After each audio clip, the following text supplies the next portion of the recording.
Tu as l'impression d'avoir plus de pouvoir sur les Oui, autres oui, absolument. Le pouvoir, c'est quelque chose que tu viens de découvrir, c'est quelque chose que tu as... Non, mais alors, c'est le pouvoir dans tous les sens du mot. Par exemple, il y a un jeu que je m'amuse à faire de façon un peu sadique.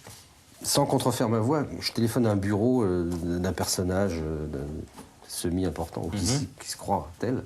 Et je fais bonjour madame, je peux parler à monsieur Séguéla, s'il vous plaît? Il est en réunion. Hein, bon. C'est le Dabargui. Pierre n'est proche. Attends, je vais voir. Attendez, ne quittez pas, monsieur proche. Je vais voir. Là, des gens disent merde, je ne suis pas de la merde. Et ça me fait beaucoup rire. Ça me fait beaucoup rire. Mais c'est pratique. Mais alors, la forme de pouvoir dangereuse, c'est celle qu'on a sur le public. Je pense à un gamin comme ce pauvre Lalanne. Je dis ce pauvre Lalanne parce que celui qui croit qu'il chante, là, qui a des cheveux serpillères qui tombent assez bas. Ce type a un discours extrêmement dangereux. Il a même eu le front de faire une chanson contre le pouvoir, alors que lui vit des choses. Moi, je sais que je ne vais pas en scène, j'aime que les chanteurs, j'aime pas ce genre de trucs. Mais en scène, ce type fascine pendant 7 heures de suite. Je crois qu'il a fait un concert à Bourges, il est resté. Il a tenu 7 heures. Il est habitué de Et les mômes faisaient ça, comme ça.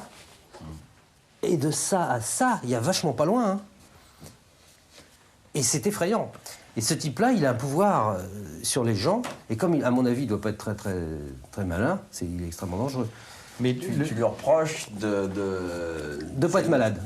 De pas avoir de palu, quoi. Non, tu lui reproches, si j'ai bien compris la critique, c'est Jean Bory, là, c'est Jean Bory de 7 heures d'affilée, où, d'après toi, les jeunes qui arrivent cuit, ils sortent complètement assommés par. Oui, non, mais on veut dire, cheveux longs. C'est anormal qu'un chanteur, enfin, surtout si c'est complètement anodin ce qu'il chante, avec lui qui persuade le contraire.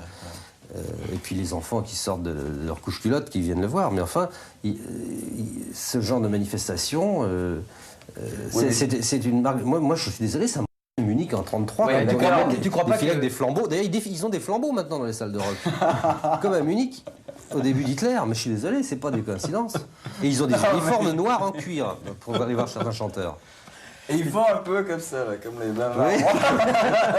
Mais tu ne crois pas que dès qu'on est sur scène, et on a forcément un pouvoir quand on est dans la lumière et qu'on utilise le mot, qu'on utilise le mode du spectacle, qu'on a un pouvoir évident sur les gens qui sont en bas, là. Bien sûr, oui, mais bon, tant que c'est le temps du... Parce qu'il y a quand même une connivence. Les gens... quand ils viennent voir un spectacle, ils acceptent de se laisser emmener. S'ils ressentent bien les gens qui sont devant eux, ils acceptent un peu d'être menés, même mal menés ou bien menés. Mais quand ils sortent de là, ça revient. Tandis qu'il y a des mômes qui deviennent on parlait de Coluche tout à l'heure, la béatification de ce personnage, c'est quelque chose de monstrueux. Moi, ça me fait peur. Qu'on béatifie un clown. C'était humiliant pour les clowns, en plus. Accessoirement. Je vais citer des bouts de millions. Est-ce qu'elle est respectable? Vous trouvez qu'elle est respectable, l'humanité? Vous avez entendu chanter Francis Lalanne? Alors, ce qui fait marrer les gens, c'est qu'ils sont étonnés. Pourquoi celui-là? Il y a ce côté-là qui m'amuse. Voilà, ça que je voulais dire. Pourquoi celui-là? Parce que c'est pas évident. Effectivement, il y a des chanteurs ou des maîtres à penser qui sont plus évidents que celui-là.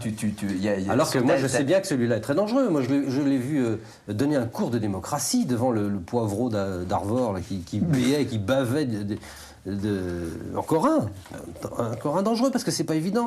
Les semi-cons, les cons totaux, ils sont récupérables, mais les semi-cons qui sont pas forcément gâchés, je suis sûr qu'il y a des gens qui pensent que Poivre d'Arvor est un personnage intéressant, par exemple.